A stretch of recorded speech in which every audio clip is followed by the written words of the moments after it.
"16 sailors preparing for one of the ultimate tests to be found in offshore racing, the legendary Rolex Fastnet race, which will take teams on a challenging 608 nautical mile racetrack renowned for its changeable weather and complex tidal currents.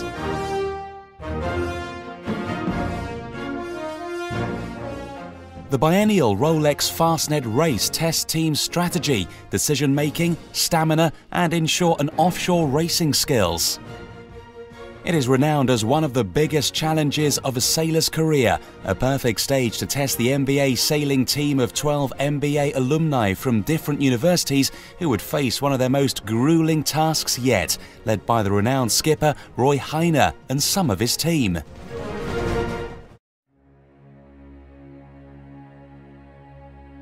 The epic Fastnet racetrack starts in Cowes in the Solent and heads across the often tempestuous Celtic Sea to the Fastnet Rock off Southern Ireland and back to the finish in Plymouth. 336 yachts from 20 nations competed in this year's record-breaking fleet, attracting some of the world's fastest yachts and professional teams to race alongside Corinthian entries. The world's largest offshore yacht race, the Rolex Fastnet race is globally revered and recognized with wide-ranging appeal. The complicated racetrack is perfect to prepare for the professional teams who have offshore race ambitions, such as the Volvo Ocean Race or other classic offshore races. A massive step away from the relative comfort of the boardroom, the 12-strong MBA team were novices in offshore racing until embarking on their adventure and spent almost 7 months preparing and training. Partnering with the charity ZOA, their Fastnet challenge would also raise much-needed funds for water, sanitation and hygiene in countries affected by conflict and natural disaster. The novice team were partnered up with one of sailing's well-known faces, Roy Heine, a renowned offshore and round-the-world sailor, match racer and 4-time Olympian, the perfect partner to make their goal possible. The interesting part about the boat is that you need to be a team. The difficult part about the MBA alumni is that they obviously came from different boats. So they're not a team to start with, and they needed to gain a lot of experience. So we've had a training program to get people working on and understanding the Volvo 60, and at the same time trying to build more of a team. As the owner of a Volvo 60, a renowned racing machine, Heine and his team started their preparations. Precision and preparation are key to success in sport. The day before the race start, the team were focused on preparing the boat, loading food and water, checking equipment and all electronics. It was then on to a briefing for the final planning and teamwork preparations, along with race strategy and weather updates.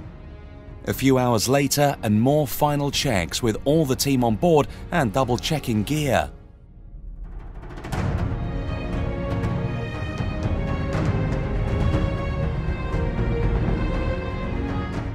The weather was looking good for the race as the wind increased, with the team reviewing their boat handling and roles in trimming and tuning sails and sail change techniques.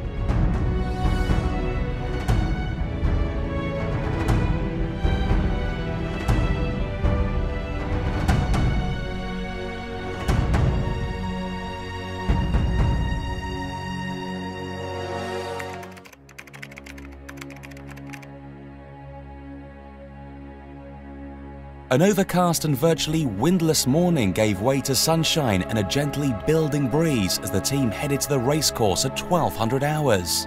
A morning for mixed feelings and trepidation. The goal of us for the coming Fastnet regatta is just to enjoy ourselves, first of all. Quite excited after all these months of training, and we put in a lot of work. I love the challenge, I love racing, and I wanted to do one of these races. And I hope we have a good race.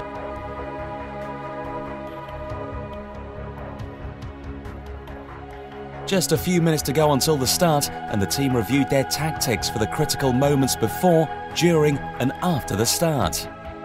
With light winds forecast, the first half of the race would be a tactical upwind leg. Looking forward to it, but also a little nervous because it's known for being pretty unpredictable. I'm very much looking forward to a very exciting race. I hope we have some wind, not too much rain, a bit of sunshine and loads of fun on the boat. So right now I'm just ready to get started, get this over with and see how we do. We'll see what happens, and also we want to sail for water, for ZOA, of course.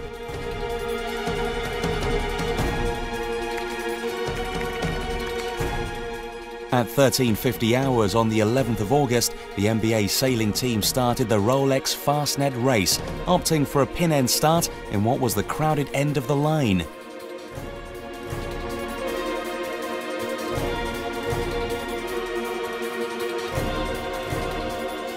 Team Abu Dhabi and two Russian yachts, the Swan 60s Brononosek and Petite Flamme, secured the best starts. The British TP52 Pace and the NBA sailing team were just a few metres behind.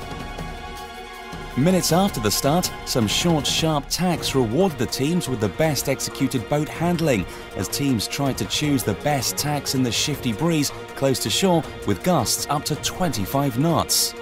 As the sky cleared, the breeze decreased, perfect conditions for those on their first Rolex Fastnet race. The first stage of the race was upwind in a west-south-westerly breeze. The wind then veered northwest as teams changed onto a starboard-favoured tack along the south coast of the UK before heading to the northwest and onto the turning point of the Fastnet Rock. Noted landmarks indicated their progress as the team passed the Needles, Portland Bill, Star Point, the Lizard and Land's End ahead of the open water passage across the Celtic Sea.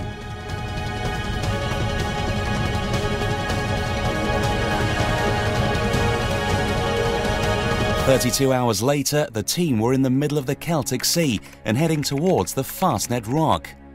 As the sun set, the view was spectacular, with the crew on Team Heine 1 sailing towards the sinking sun. During the day, crew changes were frequent to ensure teams were refreshed and given adequate sleep to deliver their best for racing. A rotating crew schedule balances the number of team resting and those racing. Food and refreshment are critical to the performance of the team, with others fixing kit and getting sails ready. Hi Mum! Am I on TV now? Is this tea? I asked for coffee, damn it! I'm getting some freeze-dried porridge. It's lovely! And what is your role in all this, big boy? My role in all of this is...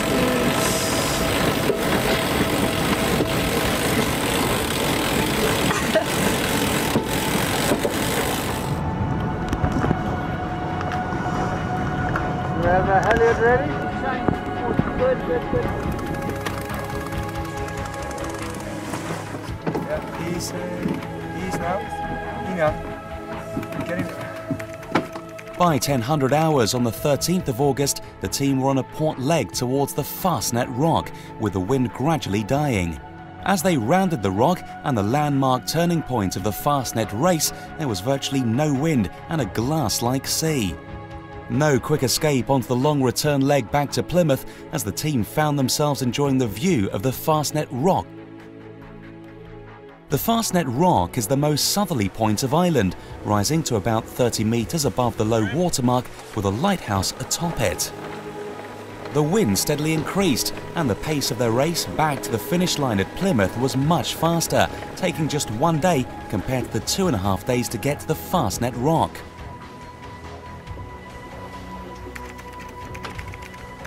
In a historic race which is as notoriously difficult to finish as it is to win, the team could be proud of their achievements in what was a long, hard, tiring and incredibly rewarding experience.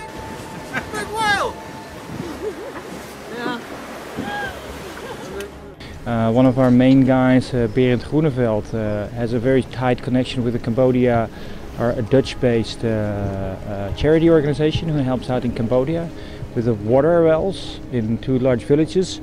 We see a comparison between there's a Pol Pot area in which all the intellectual people were actually slaughtered, and we think of ourselves as MBAs. We can actually help the people who remain in that country by sailing for water. So we spend some time on the water to create water for people in Cambodia.